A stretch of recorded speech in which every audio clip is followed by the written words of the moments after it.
name's Rob Clarke from Clarke's Custom Flies, and today I'm going to tie for you today is a synthetic pike fly. 95% of this fly is tied from synthetics for durability and realism and look. I tied it primarily for pike and muskie. I started tying it about two and a half years ago, this particular pattern. It's tied in a Scandinavian style, and you'll see what I mean as we go. And I'll explain a few things. We're going to tie this in depth, step by step, so you can see exactly what's going to go on. There's little nuances involved when we're dealing with synthetics about keeping the materials tight, keeping them stiff, keeping them strong, and layering them so that you'll have the effect that you want in the water and out of the water. So we'll get started and let's go. We're going to start with a partridge ad-swire hook. This one, this particular one, is a 4/0. I much prefer these type of hooks, anything with a real wide gap. This specific hook was designed specifically for pike. We've adapted it now to muskie here as well, but this was developed in the UK for pike. It's offset, so your hook eye is here, your hook point is actually offset, and it actually creates quite a bit of movement in the fly, in the water, gives you that nice side-to-side motion, nice and natural. The thread we're going to use is UTC 140 and a fire orange. You can upgrade it to 210 if you'd like, that's fine, but you need a good, strong, stout thread in order to help bind some of this material down. The starting point of my fly, I'm going to start about a ½ inch back from the eye point. This will be our head area. We'll add some other layered materials, and this will be the beginning of our body. I'm going to come down with nice collective wraps, as tight as I can get them, all the way down the shaft of the hook. What we're trying to do is we're trying to cover up this blackened color of this hook, the silver color of the hook. We want the body to be stark orange. If you're tying a different color, again with white thread, whatever the case may be, we're going to do a few layers here in order to hide this color of the hook and make the body as stark as possible. So we're going to bring this thread down and back. Just going to trim off the tag end. I'm going to bring the thread all the way down around the bend of the hook with nice tight wraps right till I get to the point of my jaws on my vise. This is a good hook. This is a good starting point for you. I'll add measuring point for you where you can drop off. And the first thing we're going to use, and the only part of the fly that isn't synthetic, is bucktail. I do the bucktail for two reasons. One, it creates what looks like a fin on the fly. It gives a nice offshot for the fin. The second thing it does, and the most important thing it does, is because the bucktail remains stiff, it keeps the synthetic fly material from wrapping around the hook and causing fouling. It doesn't stop at 100%, but 45 out of 50 casts, there'll be no fouling. That bucktail will help keep it from wrapping around. So what I'm going to do with the bucktail is I'm going to take about a pencil lead size, nice and long, and trim it off right at the base of the leather on the bucktail. I'm going to hold the bucktail. We're not going to stack it. I want that taper back here. Keeps the fly nice, flowing well, and it makes it look more like a fin because it is tapered. What I'm going to do is I'm going to come up about halfway point on what I've cut off, and I'm just going to flick it like this. And what this does is just release any short fibers that may not bind down or stick out and cause things not to look so natural. Just anything loose, anything short. So now I'm going to measure my fin. So there's just, these tip sections are going to be just beyond the point of the end of the hook down here at the base of the hook. I'm going to come up with two soft collective wraps right together and work my way slowly up in a spiral till I get to the top of the hook, right to the top of the bend. What I'm going to do now is, because I did the wrap softly, I can take my hands and roll the bucktail around the hook. Essentially what we're doing is, again, we're adding to the stark orange of the body of the hook by covering up the hook with the bucktail and allowing the orange of the bucktail to help us completely cover up the hook color. Now I brought my thread in wide spiral wraps up to about the point to where the body of the fly is going to be. And I'm just going to check to make sure that we get everything as best we can rolled and covered up. As you can see, I'm just rolling the bucktail around the hook shaft itself to cover up as much of it as possible so that we get this dark orange base. I'm going to come in here and I'm going to trim these tips back to the point where I started my thread, or the point of the body. And I'm going to come up and some nice tight wraps on there to cover up those ends. Now the next thing I'm going to do, and we're going to do from this point forward, this is a water-based, very thin head cement. It'll penetrate all the way down through this bucktail and grab onto the thread base underneath. What we're trying to do is protect this base coat and protect this base of the fly as much as we can. The pike and the musky teeth, walleye teeth that'll take these flies are very sharp, so they'll beat up the base of the body very quickly if we don't try to make it as secure as we can. So now I'm going to come back with a little bit tighter wraps, coming back on the hook. And as you can see, as I come down, it's beginning to squish the bucktail down tighter to the base of the hook. Once I get to this point here, I'm going to begin my wraps side to side as tight as I can. Coming up all the way down to this point, to the base of my fin. Again, it seems excessive, but we want strength in this situation here, because this part of the fly that I come up on next won't be covered with any other materials or any other thread. I want to strengthen this part up right away. So now I'm going to come back with tight collective wraps again until we get to the top of the hook, the top of the bend, right to here. And now we've got a nice, strong, solid orange section coming down through here. Because it's not going to be covered up with anything else, we need it to be strong. So now we're going to layer on our first set of synthetic material. The material that we're using, the entire fly is going to be tied out of, is Steve Farr's SF blend. This is bleeding yellow. It's available in most of the shops. It's pretty easily accessible. And what you want to do is you want to take this and use it full length. That's exactly how we're going to use it. We just pull it out of the package as I have there since it's open. And you're going to grab about, I would say, pencil lead thickness. Okay? You're going to have lots of fibers hanging off. Don't worry about those right away. What we want to do now is we're going to take it and pinch it and roll it in our fingers and make our measurement. I usually try to do my measurement bases off my vise. So I have places on my vise that I'll look at. It'll give me consistent measurements for each fly that I tie afterwards, whether I want it 4 inches, 5 inches, 6 inches, 8 inches. So what I've done here now is the tapered tip has gone just past the bend of my rotating part of my vise here. I've got a tight pinch on this material. I'm going to come up, come down with 2 tight wraps so that you can see the material is right on top. We want to try to keep this yellow right on top. We don't want the yellow to go around and take away from our orange base body. So what I'll do now is I'm going to do wide, loose wraps just to keep the material up top as I go here. Just take your time and work your way around.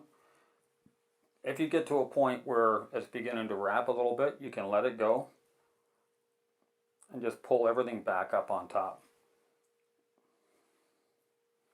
We're going to continue this up to where just in front of where my body is started,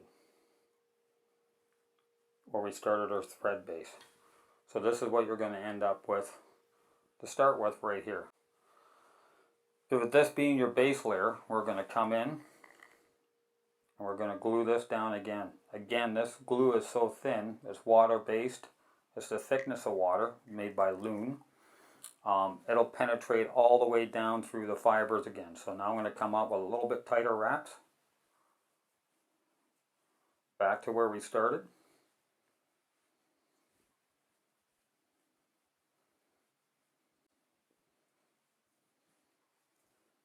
And I'm going to come back again and make this all nice and orange.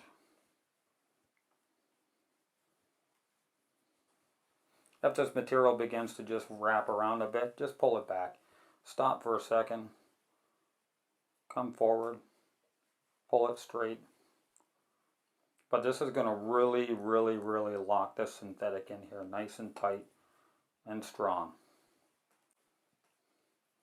The commonality with certain synthetics, especially if you're using a synthetic thread like this UTC, is that the materials will tend to slip on itself on each other. So if we do it nice and tight and we glue each base layer, those things will tend not to happen. Now we have a nice orange base layer there, and I'm again going to run glue over top, and each time I put this on, it's actually going to penetrate deeper and further down the materials and get locked in much, much tighter. So now here's where we're going to work on getting our bulk, getting our profile size. We're going to take this material here, the length that's left, and we've done no trimming on the tips or the ends, and we're going to fold this right over. We're going to keep it on top and see where I have the fold right here, right along the top. I have a nice pinch fold right on top. We're going to take this thread, we're going to come over 2 turns, make sure it's staying on top, keeping this hump here. We're coming in with a few more turns, nice and tight. I'm really binding down nice and tight on this. As you can see, I'm moving the hook. I'm going to come in with a whip finish. 2 turns or 3 turns, whatever you're comfortable with. Now what I've done is just lock that material in place. Bring my thread forward. Now here's where we're going to take any loose fibers of the synthetic. You can just drag your hand across, nice and strong and nice and tight. Because as you can see, this material is locked in here very well. So now you just take your hands and pull it through, and that'll take out any loose fibers that are there, and it helps begin to start your taper at the back. And it's because we didn't trim the back ends, or we didn't trim any of it off, and we've used it full length. Now we're beginning to create our bulk, and begin to create our taper back here. Just going to rotate my thread forward on the bear hook to get our orange coming back again. Now I've left this lump. We're going to put a little bit of glue on it. Now I've left this lump for our next layer. What's going to happen now, when I lay the next piece of material on, you'll see this hump is going to help create more bulk up front and keep the material standing up. So I'm going to come in with the same bleeding yellow SF blend. I've taken approximately the same amount. I'm going to lay it on top, and I'm going to make this right around that top taper, pretty much around the same. I'm going to come in here with a couple of soft collective wraps. You can just pull this material up. A couple of tight ones there.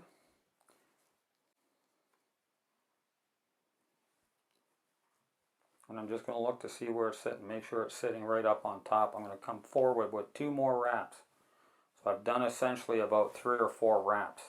Again, I'm creating where we had bare hook, we're coloring up that hook again. I'm going to take the shorter end of the tag end now of the material and fold it back. Right on top of itself. I'm going to come in with a couple more wraps.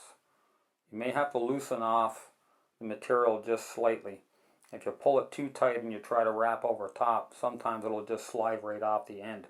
So what you can do if you're getting that is just loosen off the material just slightly, pull it back, create that bit of a bubble, and come right over top with 2 or 3 soft wraps. And then you can have all the time you want to move that around and make sure it's up on top and where you want it. Tighten down, nice and tight. 3 or 4 good wraps, and we're going to come in with a whip finish again. Each time we put a layer on, we're going to whip finish and we're going to glue it. Again, it all adds to what we talked about in the beginning with the strength of the fly and the durability of the fly. So I'm going to come in here again, over top of the whip finish, a little bit of glue, bring my thread forward slightly. Again, I'm just creating that thread base and creating color on the base. And I'm going to come in here again and I'm going to pull everything that's loose. Now I'm doing 2 things. I'm pulling off any loose fibers that are hanging off that may have not been full length. The other thing is I'm beginning to blend.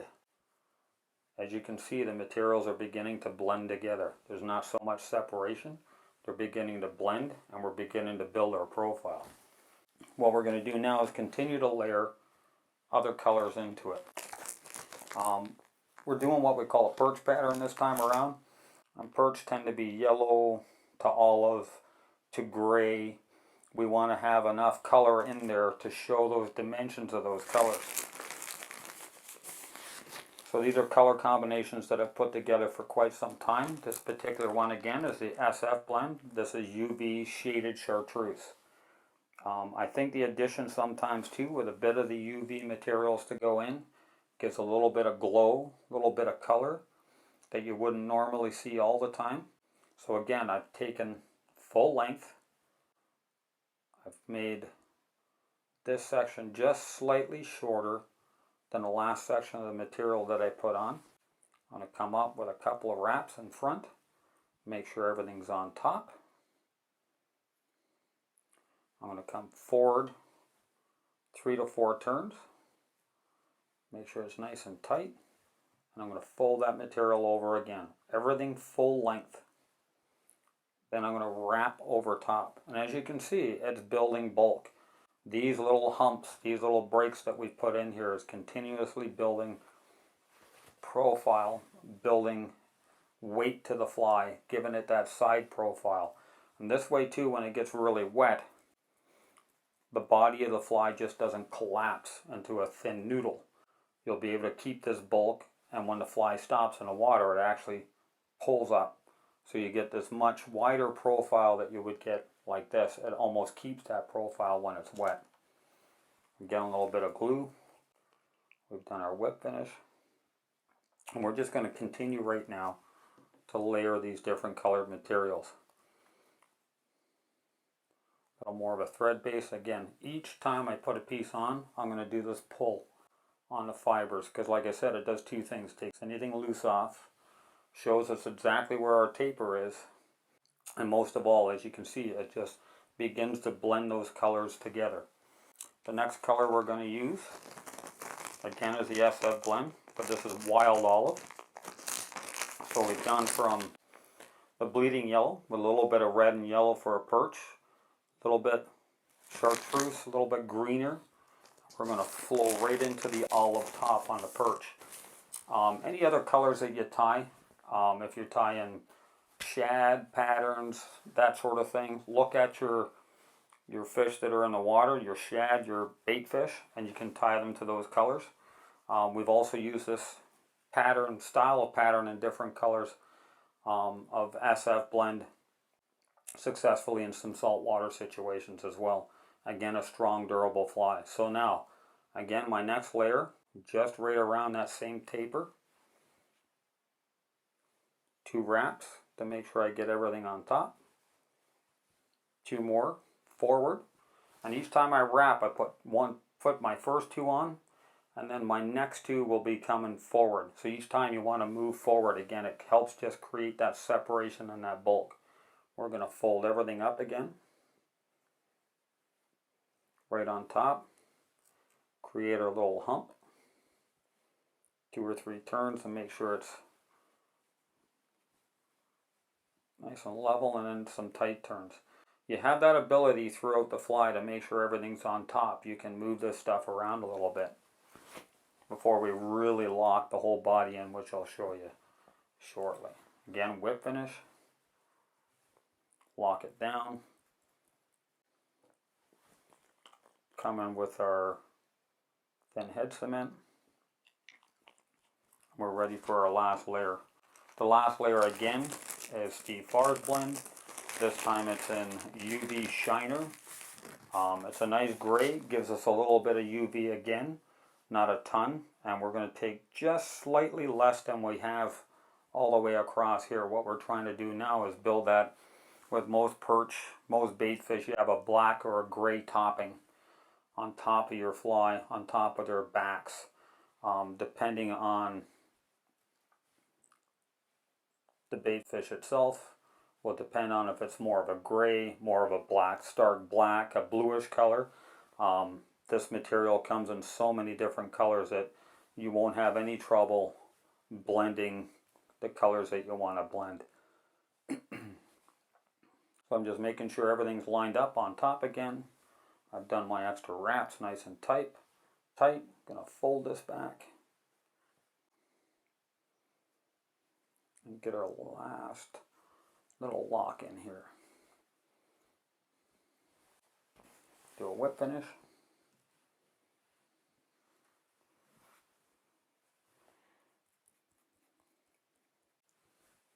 Pull all our material back, and now we can do our final blending. Get everything that's loose there out. Get all our final blend in. So now we've blended the material all together, and it just sticks like Velcro. Hangs in there really good. Looks really good. Now we're just going to build our head up. We need to build our head up a bit. Make it a little bit stronger up front here and create a base for our eyes to go on. I'll build up a nice heavy thread head. Whip finish it off. 2, 3, 4, 5 turns. Whatever you're comfortable with. I like a good 4 or 5 turn at the end. And I'm pulling really hard down on this thread to make sure it locks into place well. I'm going to snip that off. And again, we're going to use this thin head cement to penetrate all the way down. So now with our final steps, we're going to build our body. We're going to put some UV glue down below here, as you'll see in a second, to help protect our body. And then we're going to put our eyes on and final color. But this is the basic portion of your fly. It's good, it's strong, it's not going to come apart. I haven't even finished yet. You'll almost bend that hook before it comes apart. Nice, strong, durable, and the fly is super, super light. So now our next step, let's protect our body. So we've got this nice dark orange body here, and I'm just pulling all this material down to get it out of the way. The next material that we're going to use is a UV fly finish by Loon. You can get it as knot scent or fly finish, thin or thick. This is the medium. We're going to lay a base coat across the body here. Now there's lots of different UV products on the market. Go ahead and choose whichever one you're comfortable with if you're already working with one. Just be rest assured that all the lights are a different frequency. If you try to use a Loon light with one of the other manufacturers, it's not going to work. Or if you use one of the other manufacturers' lights with the Loon stuff, it's not going to work. So just make sure whatever one that you get, you match up your light and your glue together. So I'm just going to take this, and what I've done here is I use my thread holder as just a little hand base. Helps keeps my hand a little bit steady when I'm putting the glue on or putting eyes on. It's just a quick little thing that you can use if you have one on your vise already. And I'm not putting a lot of weight on it, I'm just using it to help keep my hand steady. So I'm going to run a bead as we get this rolling here.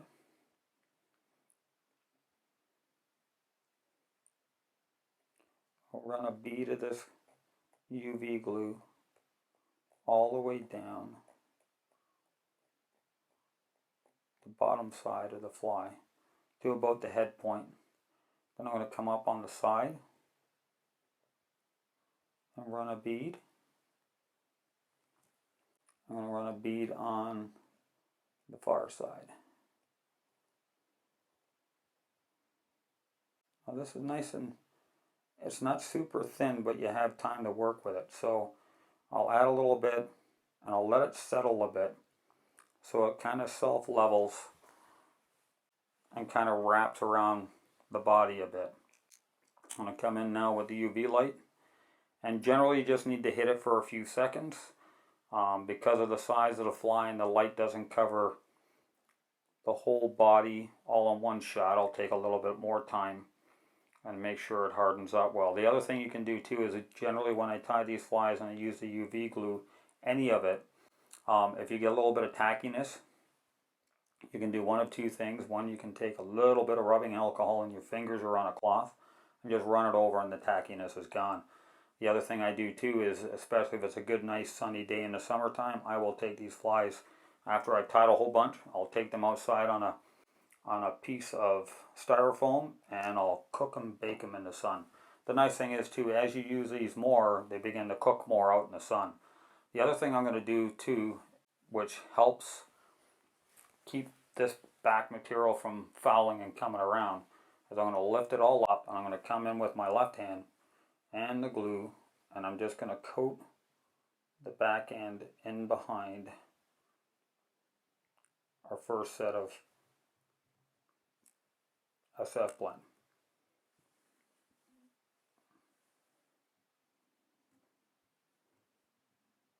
This is going to help protect this section here as well, but at the same time what it does is it helps hold up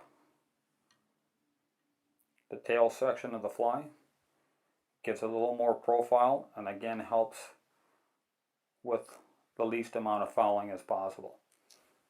So now when I lay this back, it sticks up a tad. I'll just push down on it a little bit because we don't want it too high. And that's going to really help with anti-fouling of the material coming around. And it really helps hold up this back section of the fly and gives it a much better, thicker profile within the water itself. Now we're going to put the eyes on. Okay, when we put the eyes on, this is a glue that I use. It's called Liquid Fusion. It's a urethane glue. It stays soft. Generally, a lot of times when people put eyes onto flies, they tend to use super glue, some sort of super glue. What I don't like about it is that it hardens so hard that it gets brittle. A lot of the times when the fish are hitting the fly, if they're eyeballing it first, especially pike really do that, they tend to go for the head area and that first. If the fly gets hit too hard or hits a rock or hits the side of the boat, that glue underneath shatters, and that's where you're going to lose your eyes on a more regular basis than you would with any type of urethane, little slower setting glue that's going to stay soft and pliable. The eyes have an opportunity to move around, and the glue underneath doesn't shatter, so it's going to last a lot longer for you.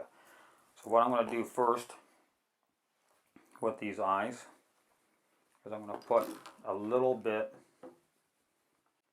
of this glue on the head of the fly, because that's where part of the eyes are going to go, and I'm going to put it onto the material itself. This particular glue has a set time of about 15 or 20 minutes. So again, we have time to work with it. I don't like things that set so fast that we don't have time to work with it. Plus I like to let it sit for a few minutes, just like this, and allows it to get a little bit tacky.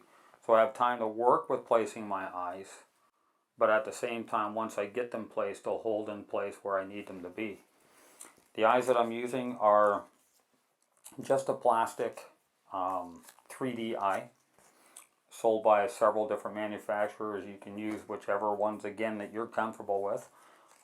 These are real eyes, 3D eyes, in gold for perch, because if you look at a perch, their eyes are gold, but they come in about 15 different colors, so you can mix and match. You can do red, you can do silver, you can make it as natural or as bright as you want them to be.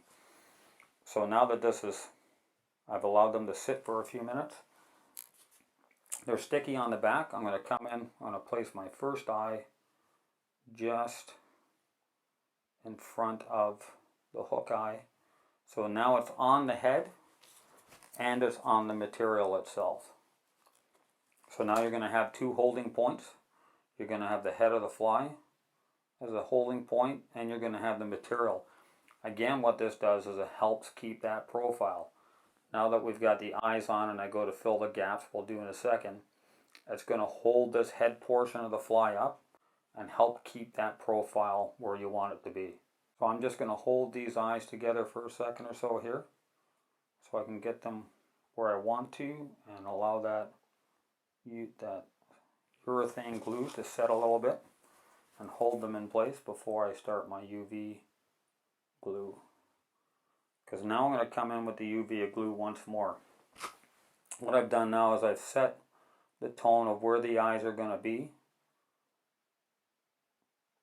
and a good glue base underneath them to hold them really tight into place. But what I want to do now is create this head and help glue the eyes in place by filling in the gap that's been created between the two eyes being placed onto the hook. There's a gap here and a gap on top, and what I'm going to do now is use the UV glue to fill that gap. It's a fairly large gap because it's a big eye. And again, like I said, this UV glue is kind of self-leveling. So I'm going to fill the gap up on the bottom portion first of the fly. And I'll let it sit for a second or two here and allow some of that UV glue to get down into the material, into the head, into the glue. Double check where I want my eyes and how they're set before I hit it with the UV light.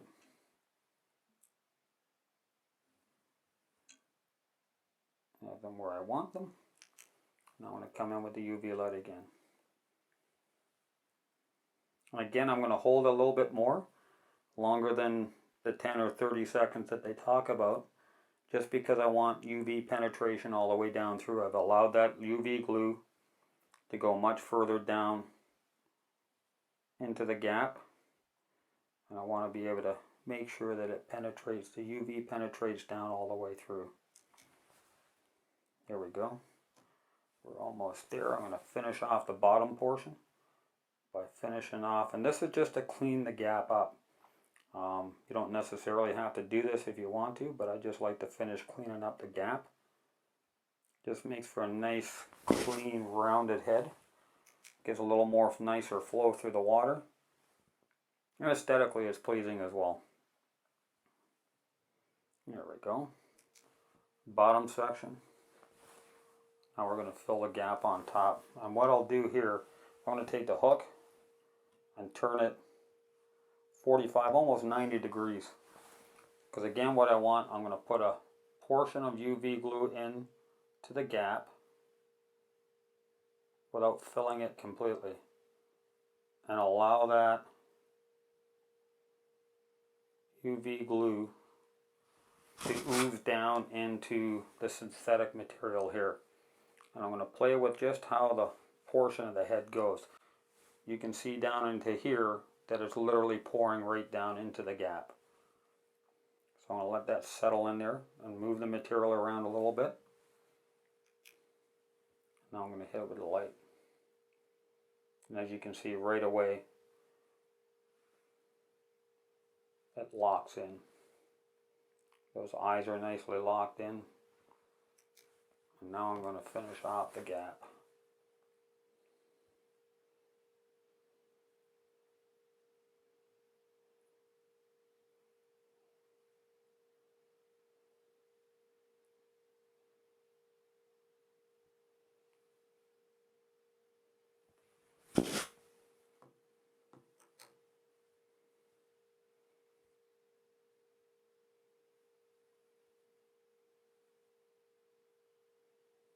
And there we go. Now the main body of the fly is done. This is the entire fly, all done in synthetics, light, strong, durable. I'll allow the glue underneath the eyes now to harden. I'll cook the fly a little bit in the sun, add a little more UV to it. The only other thing we have left to do is basically paint the fly. And what I use for that is, believe it or not, just a Sharpie marker. Just to put the black lines on and give it that perch look.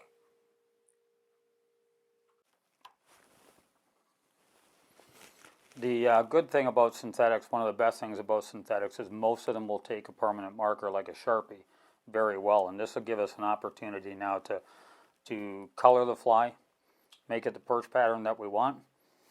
Make sure you have a set of paper down on, old newspaper or white paper. You don't want to do this on your furniture because essentially you want the ink to bleed all the way through, so we have a permanent mark. The other thing that we want to do here is most perch, from what I've seen through catching fish, looking at pictures online, that sort of thing, they're anywhere between 4 and 7 stripes on the perch. So I try to keep that as matched as best I can. And what I'll do is, you'll see it as I go, I'm going to draw straight lines down first to set up my pattern, and then we'll color them in. And we'll push hard enough too so that it does bleed through a bit on the other side, so that when we do flip the fly, we have the proper matching lines on both sides. So what I'm going to do essentially right away is I'm just going to draw some just quick little black hash marks to try and get into that 4-point or 5-point mark on the fly. And then I'm going to widen these lines up as we go. So essentially I have 5. And what you want to do is you want to start at the top of the material, go wide, and begin to thin it out as you come down. Try to make the lines as natural as possible. A lot of the times you'll see patterns that are just straight lined. They don't match or come close to the top.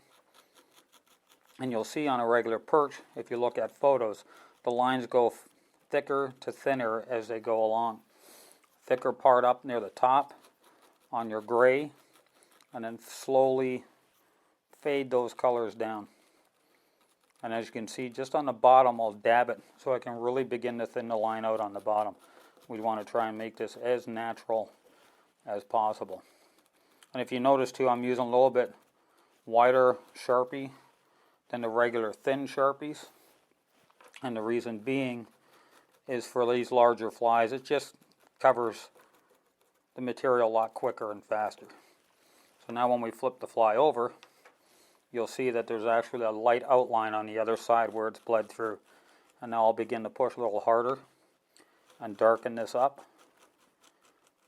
I'll darken up both sides this way, so we have nice even color penetration, and the lines will stand out. Now this is a permanent marker. If you get a little bit on your fingers, it will come off eventually. It's not a big deal. I'll usually tie 4 or 5 or 6 or a dozen of these at once, so I can get this all of the way, and I'll do my color process right at the end. Double check the other side, we'll flip it again, make sure it's dark enough, and there you have it. This is now the finished synthetic perch. Colored up, patterned up. If this was a longer fly in the 12 to 14 inch range, I'd go right to the 7 lines so that they're not too close together. But essentially this is our fly. It's finished. I hope you enjoyed this tying this fly. Enjoy it and have fun and fish it hard. Thank you.